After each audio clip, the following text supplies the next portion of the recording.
Hello everybody and welcome to the fourth episode of the Expat Files. My name is Paul and as usual I am reporting about the Philippines from my home base in Belgium. Who remembers those television series in which several generations of one family lived together under one roof? The Waltons was one of them. 3 generations of God-fearing people living together in a wooden house up in the mountains of Virginia. They didn't have much money, and because they were so many, they had to set very strict financial priorities. But they shouldered their challenges together and encouraged each other to reach their personal goals in life based on their individual potential. And then there were the Ewings, a family of rich oil barons living together with 3 generations on the prestigious family estate. They could buy anything they wanted, but although they united forces against common enemies, they put most of their energy into fighting each other over the control of Ewing oil and drilling rights on South Fork. Given a choice, I would rather live on Walton's Mountain than on South Fork. But other people might choose differently, depending on their upbringing, their character and their life experiences and expectations. In the West, it is unusual for big families to live together. Once we get married, we all go our own way. But in the Philippines, family ties are much stronger. And this could sometimes be an issue in cross-continental relationships. What I wanted to hear from our expats today is how they deal with this specific cultural difference.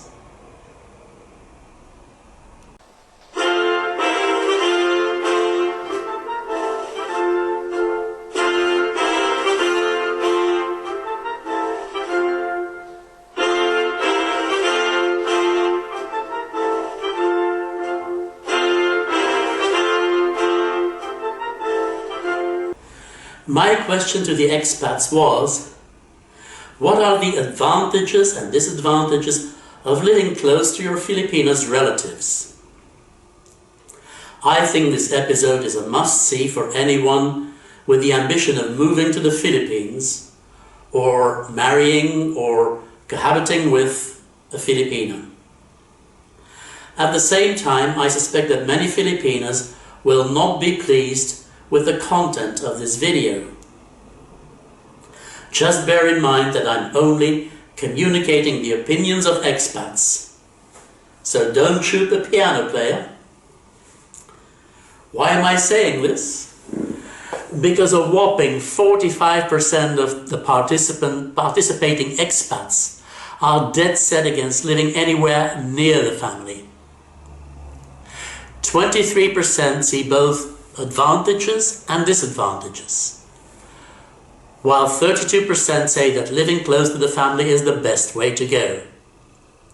As always, I try to remain neutrality and leave the final conclusion to each one of you.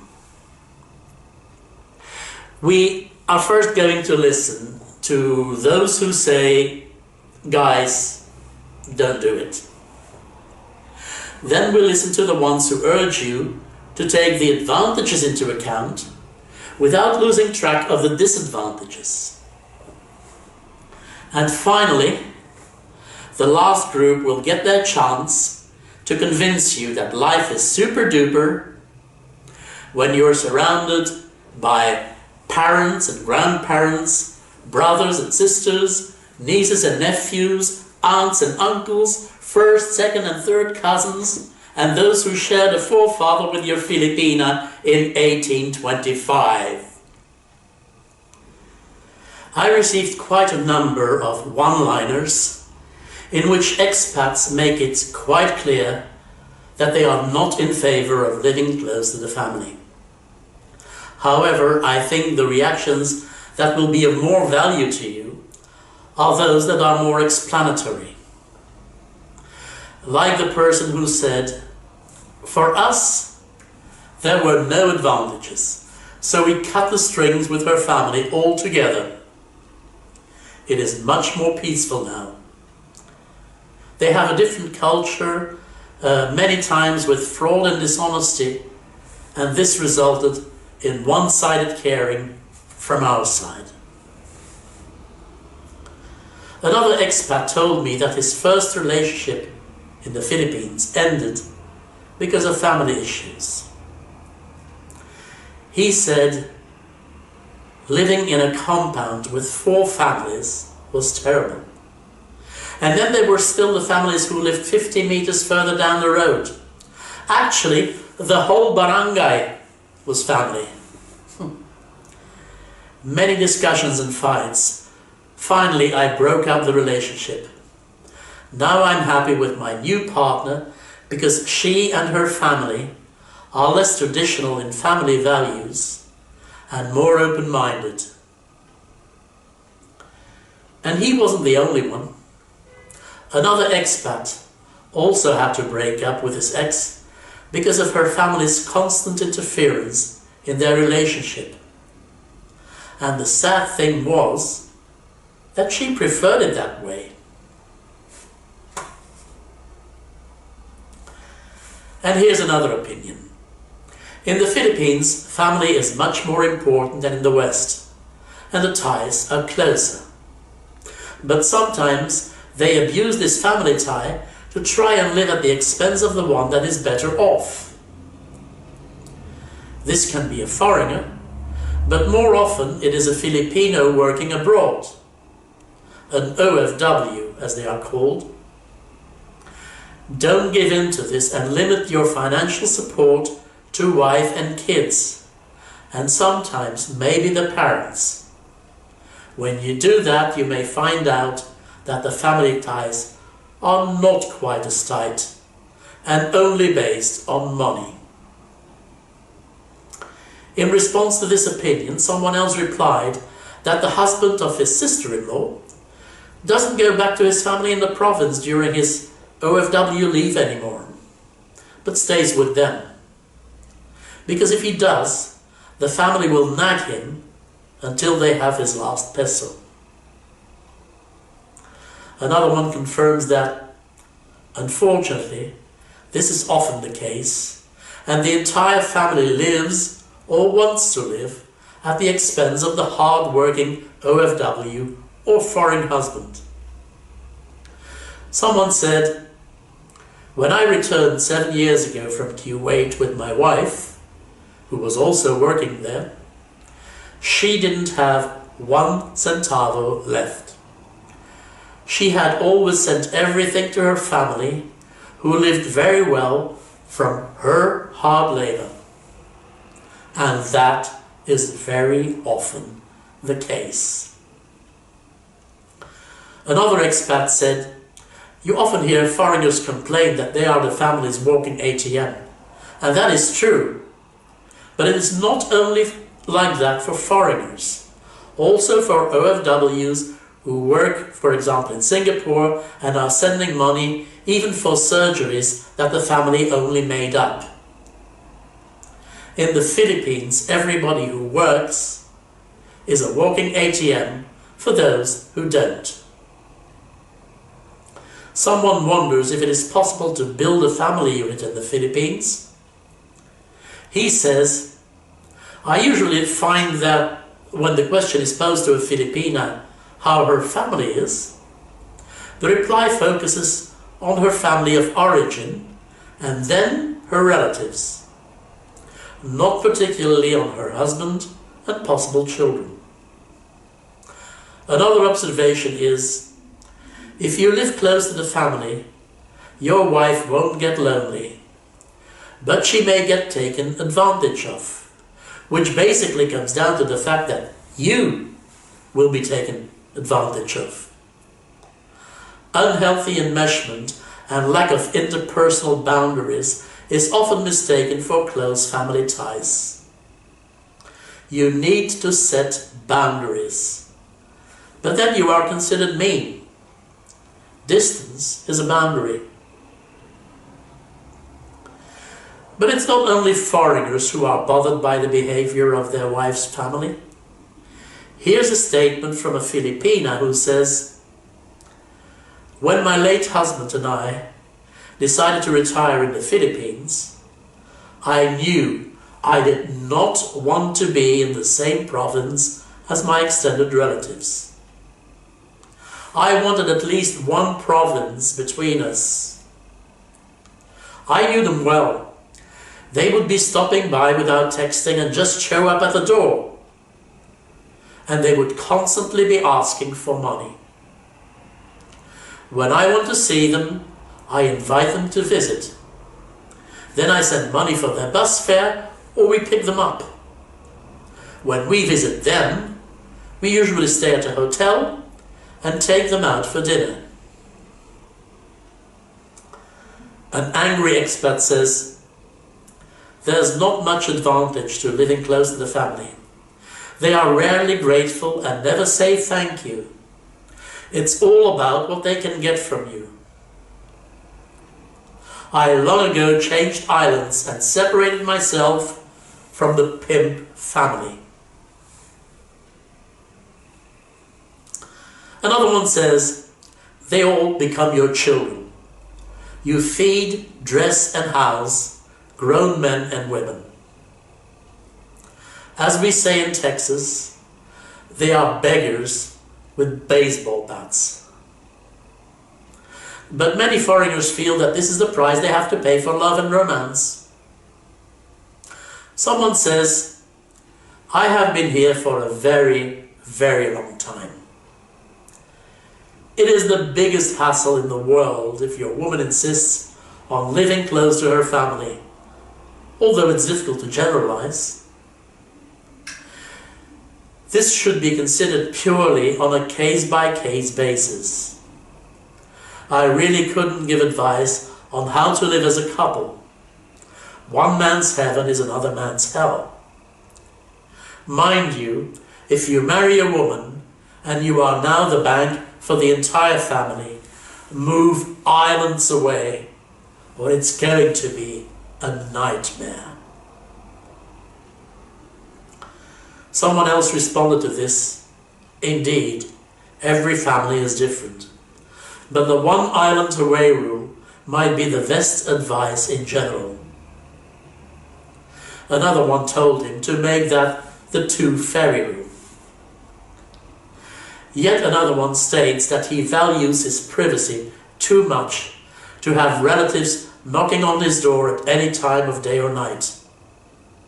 They can only visit him upon invitation, and that's why their families are far away in Mindanao, while he and his wife live in Cebu province. A foreigner who is not yet living in the Philippines, but plans to do so in the future, says that they have a small house in a small enclave with the rest of his wife's extended family, but even she thinks they should find a place a plane ride away to spend most of their time. Okay guys, I hope you are still with me after being told by so many expats that living close to the family sucks. However, they have made some very accurate points that you need to take into consideration when deciding on a place to live. Now let's listen to some more balanced points of view from people who also see the advantages in living near the family, but urge you to weigh them off carefully against the disadvantages, which they do acknowledge. Let's start with the story of someone who told me how he stopped things from running out of hand. Upon arrival in the Philippines and settling into a new house, they had many things to do and many places to go to, like barangay and stuff. He was very happy that the family lent him a helping hand. A family member who had a tricycle drove them around for all the formalities. After they got settled, there were many visits and parties. Then a bit later, the requests for money started. It seemed the help upon arrival wasn't free after all. They started borrowing money from him. In the beginning he didn't mind, until payments started getting late or loans were not paid back at all. That's when he put an end to all loans, and magically the family visits dried up too. Now the family still lives nearby, but like normal families in the West, they only visit on special occasions. So that problem was solved. But he had another issue with the sister of his wife, who just assumed that she could stay with them and had to be unceremoniously kicked out. It took a while, but she forgave him in the end. This man's advice: just remember that they managed just fine before you came along, so they will do equally fine when you say no. Keep in mind that you are only their first and easiest option to access money. When you say no, they simply go to whomever is next in line or do whatever needs to be done. And here's someone else's advice. On the plus side, there can be a lot of opportunity to help the development of the young. On the negative side, there can be a lot of frustration with cultural mismatch, noise, and lack of control. Be sure you really understand the implications before you commit to opening the door.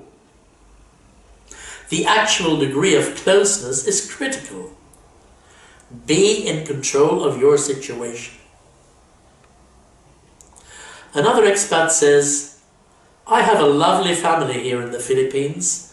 Some are close, some further away. The advantage of close by is that loved ones are near and they help me as much as I help them. The disadvantage is that they sometimes come to visit unannounced. They never ask or even notify. I don't know when they will come or when they will leave again. And this behavior feels like an invasion of my privacy. Here's another one. Advantages? You don't have to travel to see them. You are not woken up at all hours by calls from your mother-in-law, and your wife doesn't spend all day shouting down the phone to her family. Disadvantages? You have to feed 20 people every day. Your wife spends all day being a busybody. People always want money. There's a constant stream of people sleeping in your house and watching basketball all day. They expect you to buy alcohol for them. You have to sort out family disputes on the spot. You are kept away by the smell of all-night cooking. They want to borrow your car. As a result, we now live 30 kilometers away from the rest of the family. Another expat very bluntly says, they treat you like a king, provided you have money. But you have to support them regardless if they live next door or in another country. It's the price we all pay for sleeping with girls half or less than half our age. Nothing is for free. Before I start getting angry comments to this man's assertions, I want to stress that not all of us go for such a large age gap. Someone says the advantage is that they help you watch the kids and other stuff. The disadvantage is that they tend to ask for money when they need it. A Filipina replies, watch your own kids and save money for a babysitter if you want to spend some quality time as a couple. And yes, they ask or borrow money and will never pay you back. Also, don't bring family or relatives into your house. They will know your deepest personal life and gossip to the whole neighborhood. I personally don't like to hire or ask help from anyone in my family because they don't understand the words privacy and personal. Another expat says, I could think of nothing worse than having the in-laws, who are my age, living with us all the time. So I apply the 2 ferry rule. Now when we visit, it's like a holiday for all of us. In the province, childcare doesn't come into it. Both of my kids started walking themselves to the village to play when they were 2. Sometimes they'll have a nap at someone else's house. A Filipina states that her family is the reason why they decided to live in the Philippines. It's not always easy, she acknowledges. And sometimes we have a difference of opinion. But we made it clear that we want to have our own life too. And we just do our own thing most of the time. And yes, of course, they show up and ask for money. When we can, we let them borrow, but they have to pay it back. I have made it clear to them that we have to work for our money too. And slowly they start to understand. I want to make a remark to the aforesaid, if I may. The word borrow is not in most Filipinos' dictionary. When they ask to borrow money, they usually mean that you give them money. The only way to get it back is to ask for collateral. They will pay you back if the alternative is losing their motorcycle. According to another expat, the advantage is protection by the family, which might be a good thing depending on where you live. There's always someone to take care of your kids or your house while you're away, but the money begging thing is a disadvantage. Stuff will go missing around the house, and if things go sour with your girl, you better disappear fast. While one expat again hammers on the golden rule, keep your family close, but at least one province away, another one says, when I lived in the Philippines, relatives came by almost daily, and I lived 4 hours by bus from them. Usually they just wanted a meal and a place to sleep. After listening to all this, I bet this is a time when you need a firm dose of positivity. Here it comes. Only advantages here, even with our other Philippine friends, someone says. Just learn the culture and the future will be yours. Someone else says, when you arrive in Asia and you don't know anyone here, you will be taken advantage of for sure. Only if you are lucky and arrive in a good and serious family, you have a future here. During my 21 years that I have been here, I've had ups and downs. If they find out that you have professional expertise in a certain area of business, they will want to pick your brains in order to improve their own business and wipe out their competitors. Which is a good thing, isn't it? Right now, I'm the happiest man in the universe. Lean back for another inspiring story. This is Expat says, we live in Papa's house. He has a plot of land, and as each of his 6 children married, he divided a section off for them and their spouses. My wife received her section when we were married. There are 14 of us living here now. 2 siblings moved to Manila and sold their rooms to us, which we used to expand our small area, adding a kitchen and a bedroom for our daughter. I pay the majority of electricity bills, which beats paying rent. As my disability slowed me down, we have family who help us, and we pay them a little, which in turn helps them. So it's a two-way street. If any of us is lacking food, we help each other out. We even had to borrow from the family at times when we overcommitted ourselves. I value the family bonds here, where family is always there for family. Another expat testifies, when I came to Dumaguete 9 years ago, I had an instant family, as my wife was a single mom with a 4-year-old son. My wife's mother had a big lot and offered to split it into 3 parts for her daughter and 2 sons. The sons built small houses on the front part. My wife and I got the backyard. We built a 3-bedroom house, and I invited the mother to live with us.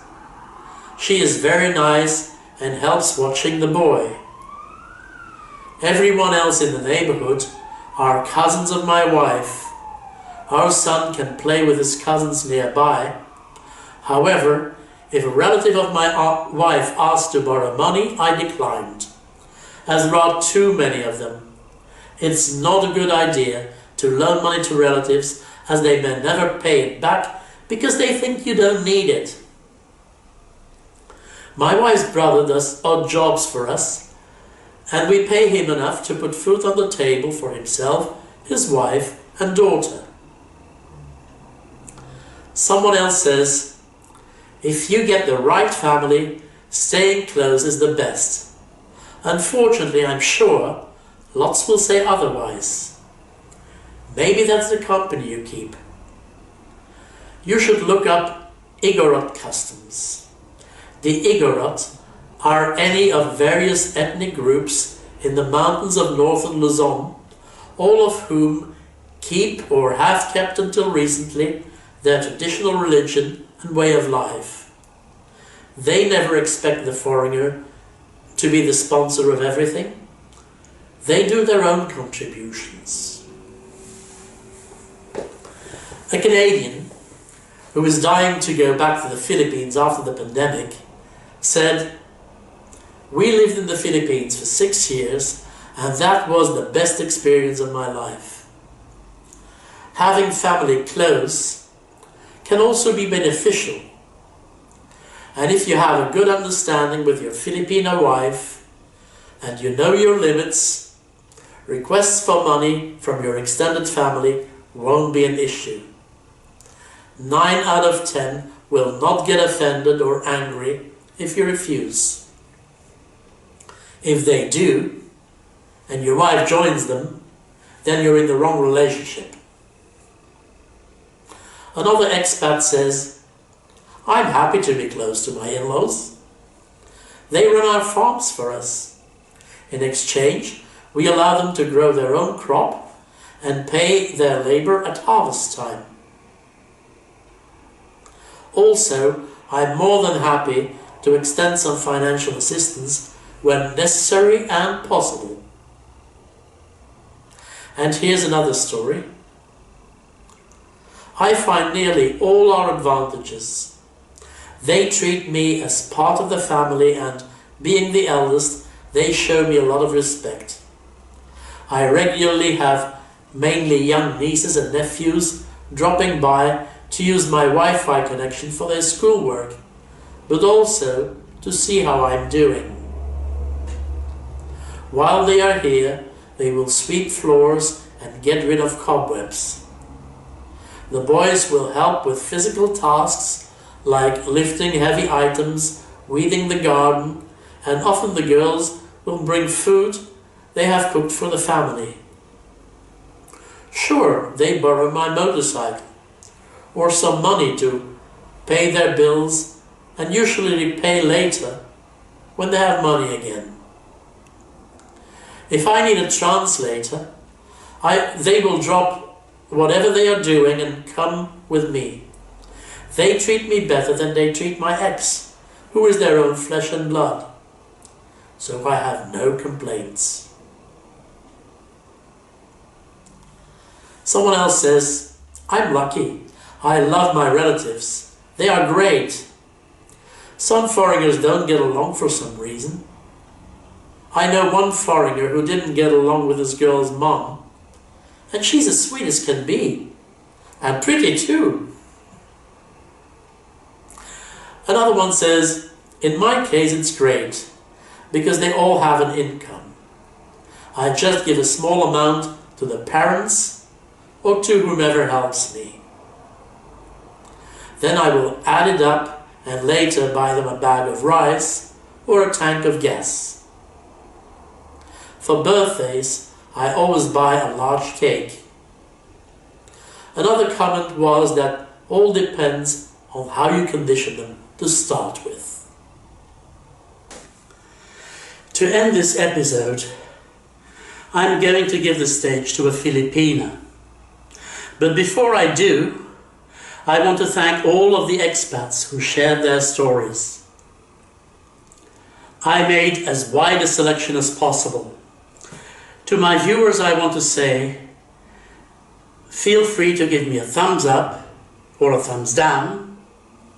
Well, I sure hope I won't get too many of the latter, as I really do my best to bring objective content.